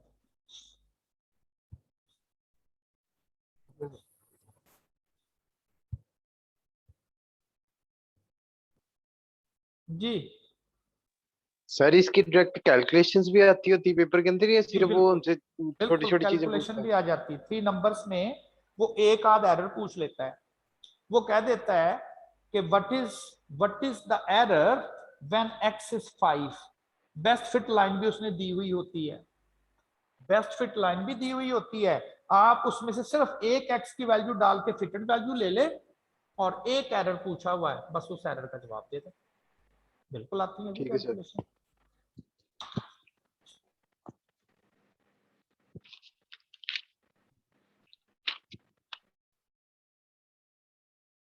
और मैंने आपको पहले भी कहा था कि क्या क्या आता है, वो सैंपल के तौर पे वो बुक अवेलेबल है, देख ले उसमें क्या क्या आता है, वो ऑलमोस्ट सारे एग्जाम में आए हुए। जी सर मैंने ये पूछना था, जैसे standard deviation of variance is always positive, then इसकी भी स्टैंडर्ड एविएशन, ये जो स्टैंडर्ड एरर ऑफ एस्टिमेट है वो ऑलवेज पॉजिटिव ही रहेगा? स्टैंडर्ड ये है ही स्टैंडर्ड डेविएशन, सिर्फ और सिर्फ एरर के वेरिएंस की वजह से इसका नाम हम स्टैंडर्ड डेविएशन की बजाय स्टैंडर्ड एरर ऑफ एस्टिमेट कहते हैं। बाकी सारी की सारी उसकी जो इंटरप्रिटेशन कह लें या उसकी वैलिड वैल्यूज हैं वो बिल्कुल स्टैंडर्ड डेविएशन और वेरिएंस की तरह ही है, सिर्फ नाम में स्टैंडर्ड डेविएशन के वर्ड निकाल के आपने स्टैंडर्ड एरर का वर्ड बस शामिल किया था, बाकी इसमें सर कोई। मीन स्टैंडर्ड एविएशन की जो सारी प्रॉपर्टीज हैं वो स्टैंडर्ड एरर की हैं? जी बिल्कुल वो इसी की है। Okay sir. जी जिनके क्वेश्चन के आंसर हो चुके हैं वो हैंड डाउन कर लेंगे, और अगर वो क्वेश्चन करना चाहते हैं तो देन आप रहने दें।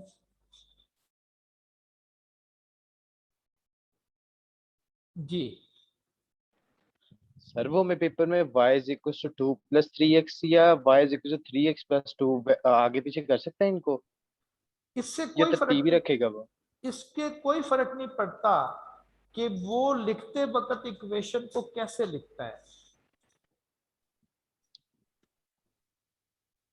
इसमें स्लोप 2 है, y इंटरसेप्ट 5 है, जो x के साथ अटैच है वो स्लोप है, जो कांस्टेंट है वो y इंटरसेप्ट है।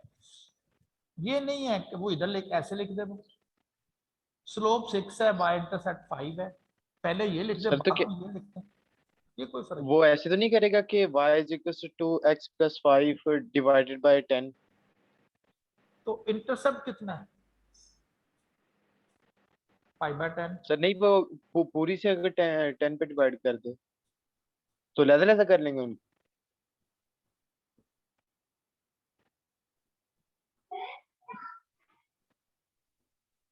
तो ये आपका बाय इंटरसेप्ट और ये स्लोप है। ठीक है, जो कांस्टेंट होगा वो बाय इंटरसेप्ट जो x के साथ अटैच है वो स्लोप है। ठीक हो गया सर, थैंक यू।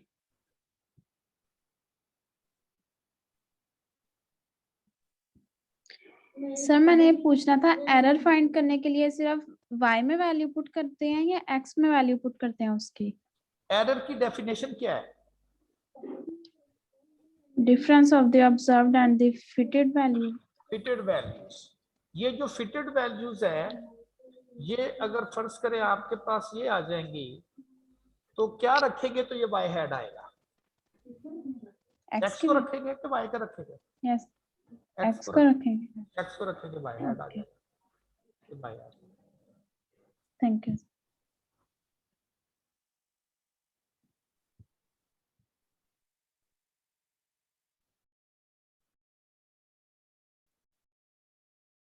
जी आपका क्वेश्चन। सर ये दोबारा दोहराइएगा जो अभी आपने बताया। जी आपकी आवाज मुझसे प्रॉपर नहीं आ रही, क्या बोला आपने? जी क्या कहा आपने? सर ये दोबारा दोहराइएगा जो अभी आपने बताया। दोबारा दोहरा दिएगा जो मैंने बताया? मैंने तो हाँ सर। बहुत कुछ बेटा बताया है, आप मुझे नहीं समझ नहीं जो अभी रिसेंटली बताया। ये तो बड़ा मुश्किल हो जाता है कि बस दोहरा देंगे। अब एक तो मैंने ये बताया है कि जी के वाई इंटरसेप्ट और स्लोप को पहचानने के लिए क्या वो पहले जो लिखा या बाद में लिखा है वही लिखना है, तो ऐसा नहीं है। वो कोई भी इक्वेशन लिखी हुई हो, आपने सिर्फ ये देखना है कि जो चीज x के साथ अटैच है वो स्लोप है, और जो कांस्टेंट है वो y इंटरसेप्ट है।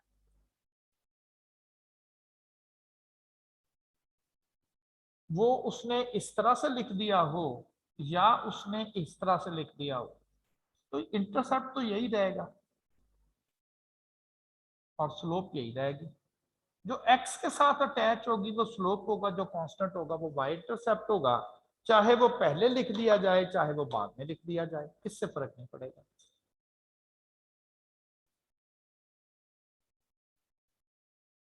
जी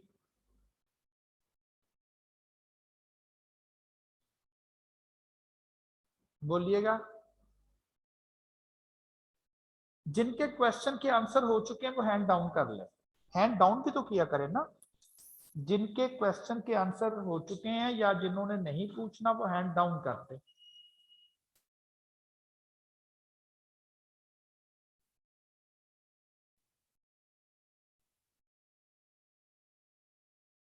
जी आपका क्वेश्चन।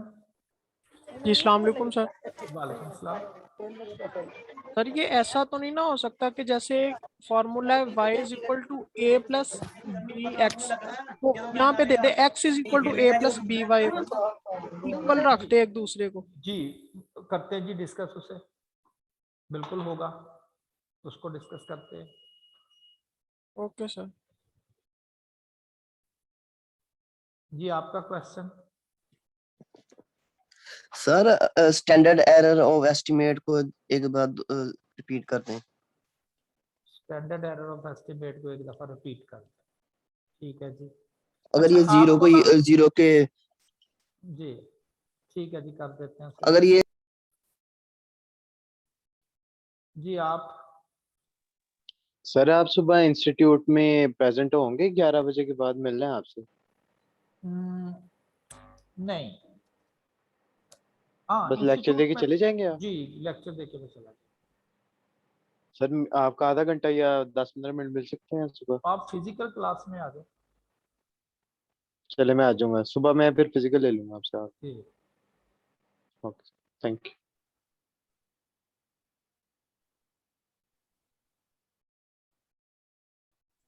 जी आपका भी कोई क्वेश्चन है? नो नो सर, वो मैं ना हैंड लोअर करना भूल गया था, वो हाँ मैं अभी भूल डाउन गया, कर ले। ठीक है ठीक है। तो मेरे को पूछ दे। चले जी। तो एक तो स्टैंडर्ड एरर ऑफ एस्टीमेट, ये क्या चीज है? वेरिएंस ऑफ एरर का स्क्वायर रूट है। क्या मेजर करता है? Variation of values from best fit line measure करता है, और इसकी स्मॉल वैल्यू ये इंडिकेट करती हैं, ये तो हमें पता है कि पॉइंट्स लाइन के ऊपर नहीं है लेकिन क्लोज हैं, उसकी small value. Large value indicate करती है points are far away from the line. अगर मैं बात करूं इसको, इसी चीज को, तो it may be points are close to the line, तो यहां जो स्टैंडर्ड एरर ऑफ एस्टिमेट होगा वो स्मॉल होगा। पॉइंट इधर है, standard error of estimate large होगा। पॉइंट इधर है, स्टैंडर्ड एरर ऑफ एस्टिमेट 0 होगा। All the points are exactly on the line.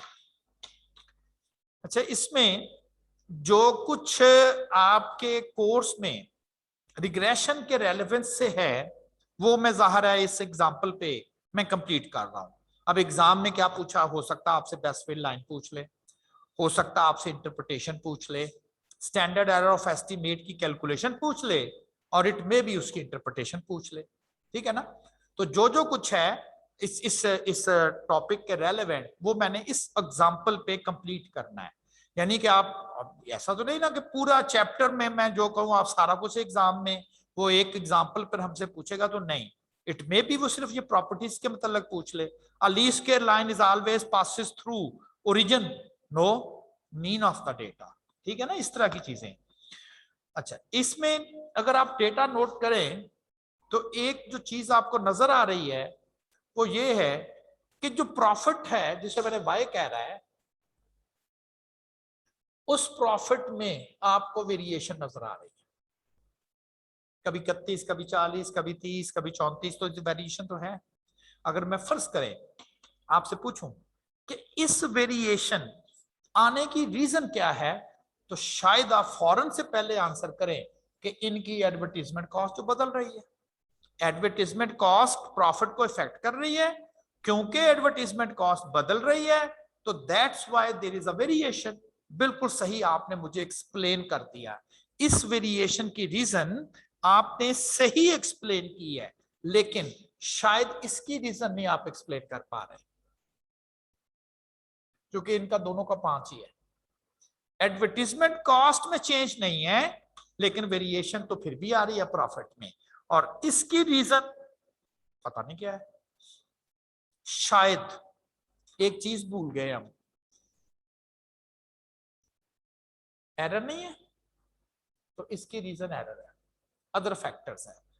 तो नई कंपनी खुल गई, वो थी उनके मुकाबले में, वो अपना बिजनेस ऑफ कर गई, इनकी सेल बढ़ गई, उनका कस्टमर इधर आ गया, एडवर्टाइजमेंट कॉस्ट नहीं भी की थी। ये भी तो हो सकता है ना, ऐसा ही होगा। तो इट मींस कि किसी भी डिपेंडेंट वेरिएबल में वेरिएशन कास करने वाले 2 फैक्टर है। एक वो जो इनका डेटा हमारे पास है जिसको हम स्टडी कर रहे हैं, और एक वो जिसका पता तो है लेकिन डेटा हमारे पास नहीं है, और हम कहेंगे इसके अलावा भी तो होंगे ना, एरर जिसे कहा है। यस, ये दोनों ही इसको इन्फ्लुएंस कर रहे हैं। अगर ये हमें कैलकुलेशन परफॉर्म करनी है, क्या करनी है, पार्टीशनिंग कर देनी है। वेरिएशन इंडिपेंडेंट वेरिएबल, डिपेंडेंट कौन है, वाई। किसे कह रहे हैं इस डेटा में, किसे कह रहे हैं, प्रॉफिट को। कि जो प्रॉफिट में वेरिएशन आ रही है उसके 2 मेन सोर्सेज हैं, एक एक्स है और एक एरर है। इसको हम कहेंगे एक्सप्लेन्ड। जो एक्स की मैंने देखा ना, आपने मुझे बताया, मैंने कहा अच्छा किया आपने मुझे एक्सप्लेन कर दिया। जो एक्स की वजह से वेरिएशन आएगी उसे हम कहते हैं एक्सप्लेन्ड, और जो एरर की वजह से आएगी उसे हम कहते हैं अनएक्सप्लेन्ड। गारंटी तो नहीं ना, क्या रीजन क्या है। हम कहे हो सकता है फैक्ट्री बंद हो गई हो सकता है ये हो गया हो, लेकिन वो पहली वाली रीजन तो आपको बड़ी क्लियर है। तो वाई में जो वेरिएशन आ रही है उस 2 तरह से आ रही है, एक एक्स की वजह से आ रही है, एक एरर की वजह से। जो एक्स की वजह से आती है उसे हम एक्सप्लेन्ड कहते हैं, और जो अदर अननोन फैक्टर की वजह से आती है उसे हम अनएक्सप्लेन्ड वेरिएशन बोलते हैं। अगर मैं इसी चीज को एक आइडेंटिटी की फॉर्म में लिखूं तो मैंने लिखा हुआ total variation is equal to explained plus unexplained. Total हो गई। जो एक्सप्लेन्ड है वो वेरिएशन आती है ड्यू टू एक्स, और इस एग्जांपल में ड्यू टू एडवर्टाइजमेंट एक्सपेंडिचर। और जो अनएक्सप्लेन्ड है उसे हम कहते हैं कि this variation basically due to some other unknown factors. तो 2 वेरिएशन के काजेस।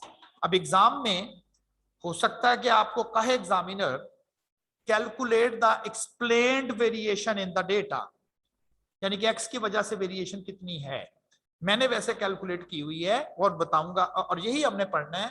टोटल वेरिएशन जो वाई में आ रही है वो 242 आ रही है, जिसमें से 200 एक्सप्लेन्ड है और 42 अनएक्सप्लेन्ड है। 200 x की वजह से है और 42 जो है वो अदर अननोन फैक्टर की वजह से है। तो total variation is 242, out of that 200 is explained and 42 is unexplained, मिलके 242 हो गया। अब कैलकुलेट कैसे करते हैं?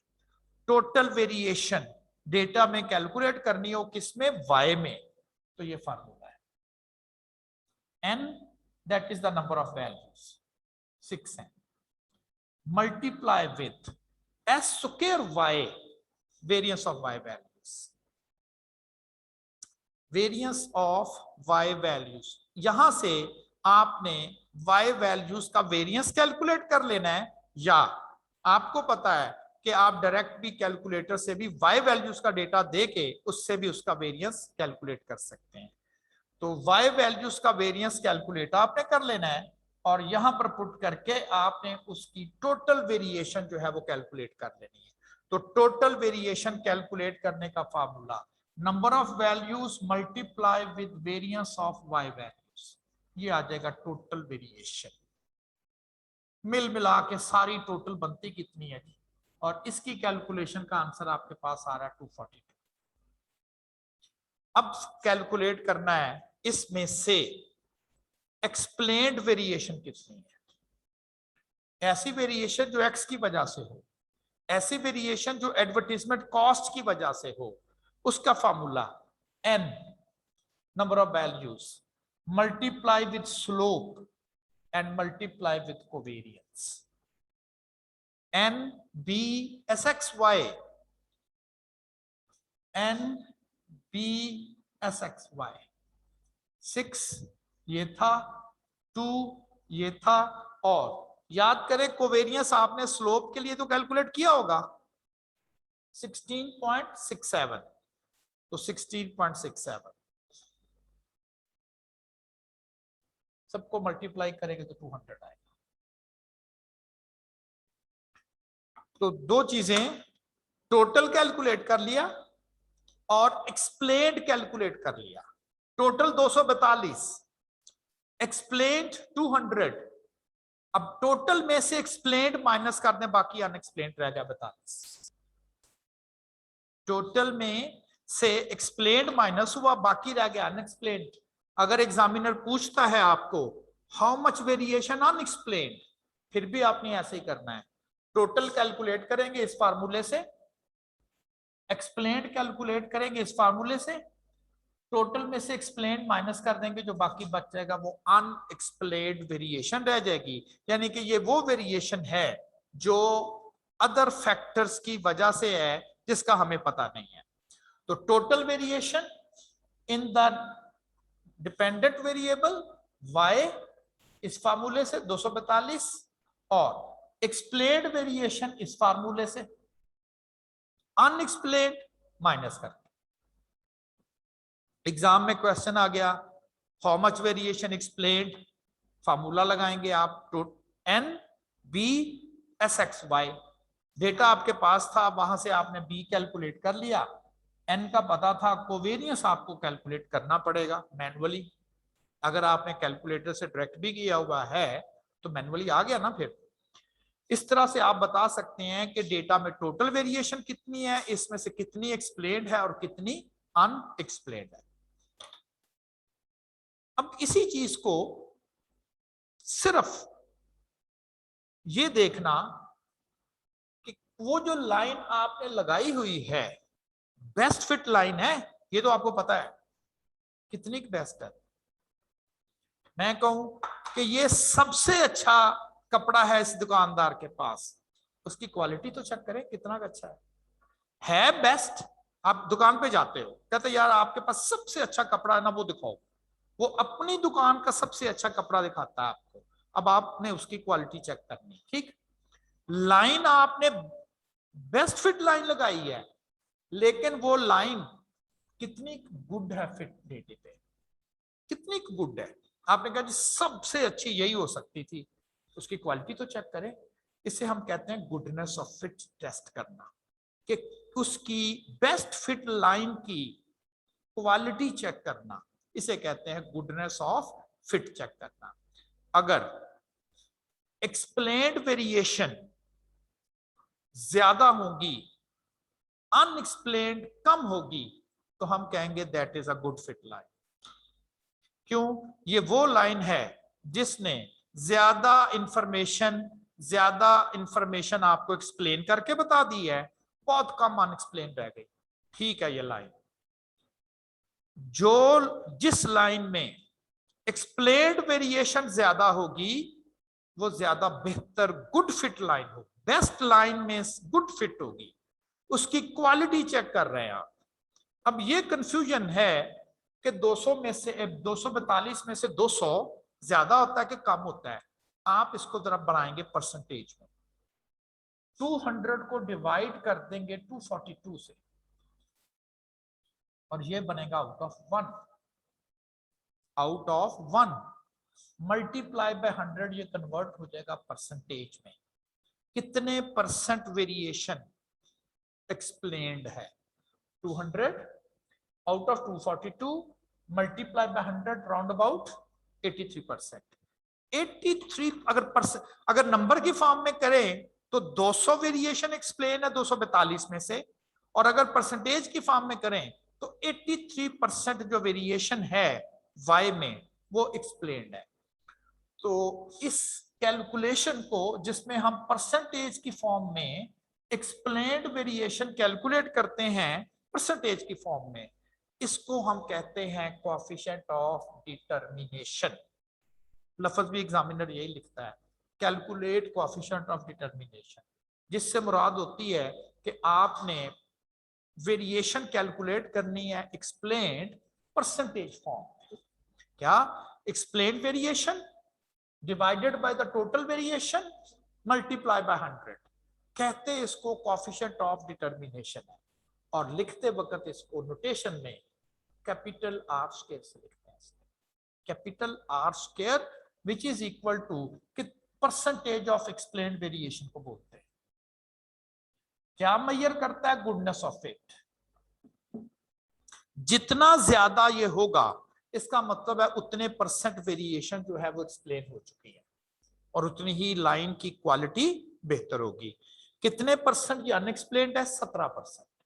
अब यहां पर कोई फिक्स नंबर नहीं है कि जी कितना हो तो हम कह सकते हैं गुड फिट है, कितना हो तो कहेंगे वर्स फिट है, कितना हो तो कहेंगे पुअर फिट है। कोई रूल नहीं है।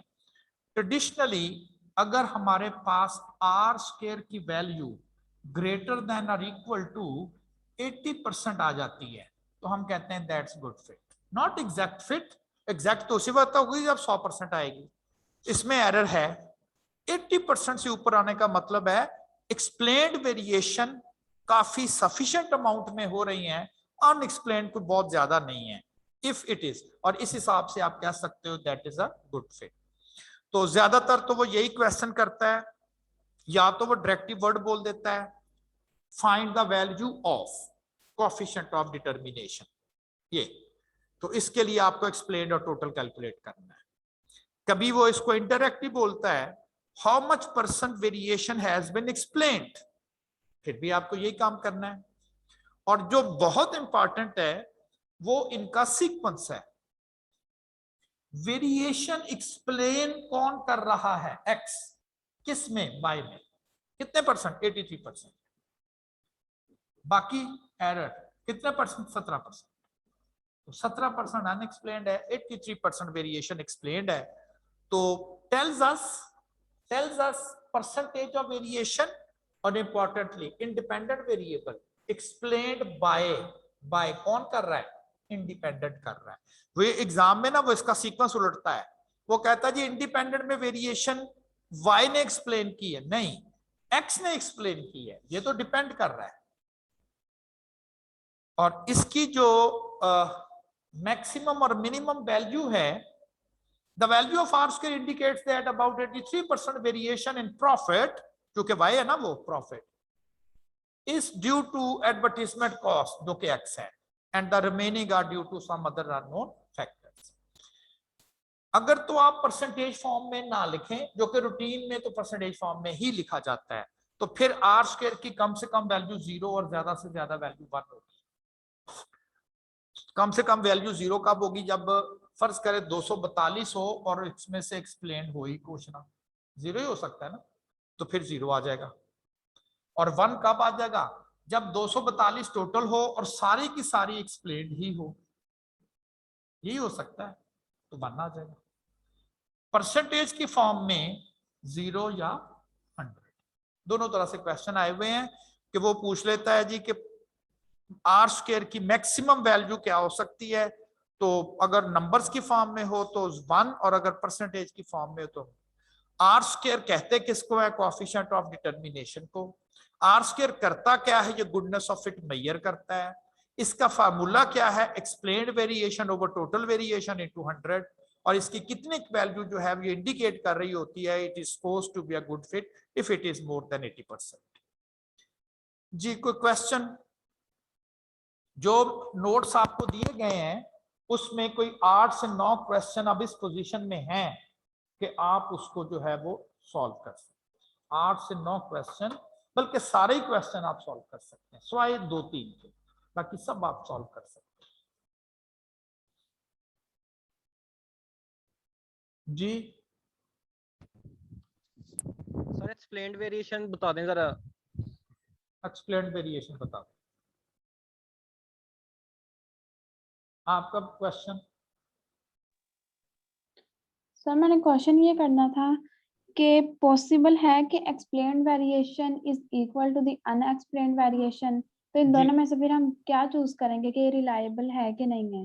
वो जब आधी आधी हो जाएगी तो क्या रह जाएगा, आर स्क्वायर कितना रह जाएगा, 50%, और मैंने क्या कहा, yes sir, it should be greater than 80%। Percentage में लेके जाए ओके ना सर, आप। Okay sir. जी अस्सलाम वालेकुम सर। वालेकुम सलाम। Sir standard error of estimate जो है हमारे पास, इसका एक सेकंड फार्मूला भी लिखा हुआ है, वो यूज नहीं होता? वो कर ले, वो मैंने इसलिए लिखा हुआ है, वो यूज करना वो यूज कर ले, उसमें आपको एरर नहीं कैलकुलेट करना पड़ेगा, दैट्स बेटर, वो यूज कर ले। ठीक है सर।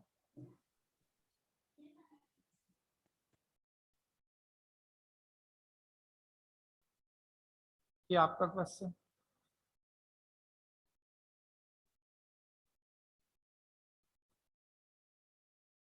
ये आपका क्वेश्चन। अस्सलाम वालेकुम सर।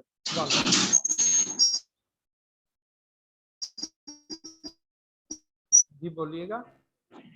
सर ये जो possible value of R square है इसके बारे में दोबारा बता दें। जो possible value of R square जो है दोबारा बता दें सर।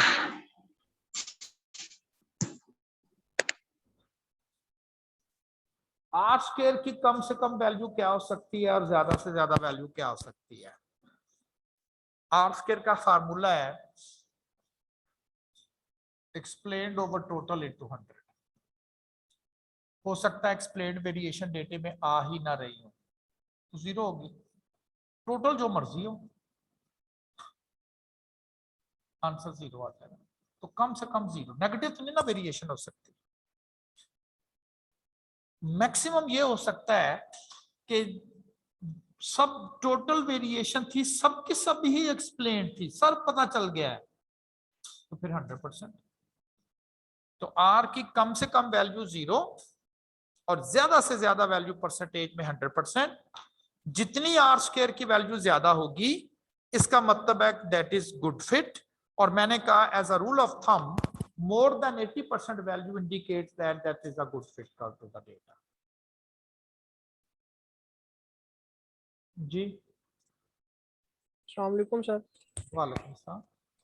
सर आपने एक्सप्लेन का जो फॉर्मूला बताया था n into b covariance of x y, जी सर इसमें जो b है उसका यही फॉर्मूला ना, covariance of x y over variance of x, जी यही वाला फॉर्मूला लगेगा ना, बिल्कुल जी यही वाला जो जी ठीक बी है है ना, बी का मतलब स्लोप है, बेस्ट फिट लाइन की स्लोप का फार्मूला, उससे आपने बी कैलकुलेट कर लेना है और बी की कैलकुलेशन में ही आपने कोवेरियंस भी कैलकुलेट किया होगा और नंबर ऑफ वैल्यूज आपने काउंट कर लेनी है पेयर की फॉर्म में 6, सबको मल्टीप्लाई कर देना है तो आपके पास एक्सप्लेन वेरिएशन है। सर ये x की करनी है या y की करनी है?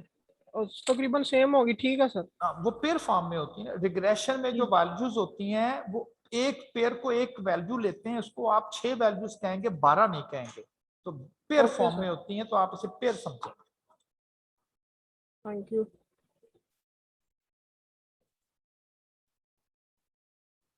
जी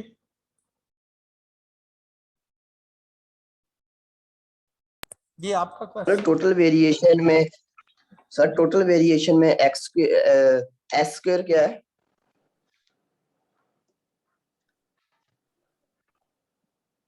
जी सर जी टोटल वेरिएशन में सर जो उसके फार्मूले में ये एन एस स्क्वायर क्या है? एस स्क्वायर क्या है? अच्छा ठीक है, जी एस स्क्वायर क्या है? ये किस चीज की नोटेशन है? पढ़ी हुई है कि नहीं? वेरिएंस के Variance एक्स है। की वेरिएंस है कि एक्स की वेरिएंस है। आपको वैसे क्या लगता है ये किसकी होनी चाहिए? वाई की? वाई की लिखा तो हुआ है। एस ओके वेरिएंस सबस्क्रिप्ट में लिख दिया जाता है किसका? वेरिएंस सबस्क्रिप्ट में लिख दिया जाता है, वेरिएंस किसका वो सबस्क्रिप्ट में लिख दिया जाता है, तो वाई का वेरिएंस।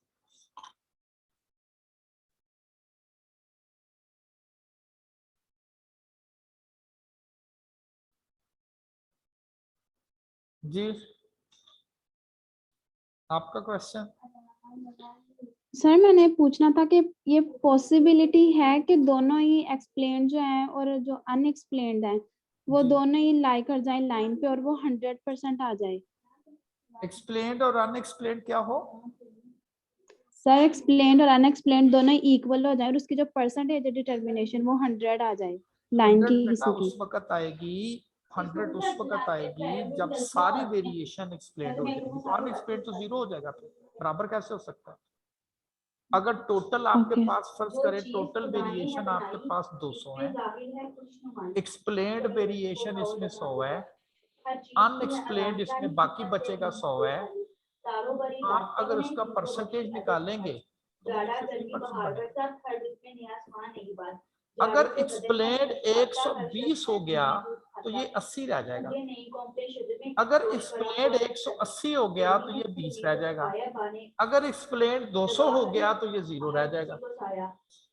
अब जाके कहीं आर स्क्वायर जो है वो 100 हो जाएगा। ये तो तो नहीं मैं हो यही सकता। पूछ रही, हाँ यही पूछ रही थी कि 100% आ सकती है ना किसी लाइन की। लिखा तो हुआ है, ओके सर। आर स्क्वायर की पॉसिबल वैल्यू मेंशन तो की हुई है 100%, और यही मैंने यहाँ पर भी लिखा हुआ था कि एक्सप्लेन्ड सर। अगर सारी एक्सप्लेन्ड हो जाए तो अनएक्सप्लेन्ड 0 रह जाएगी और फिर वो यस 100% हो जाएगा। चलिए जी, ओके सर, थैंक यू। यहाँ तक के लेक्चर था आज का।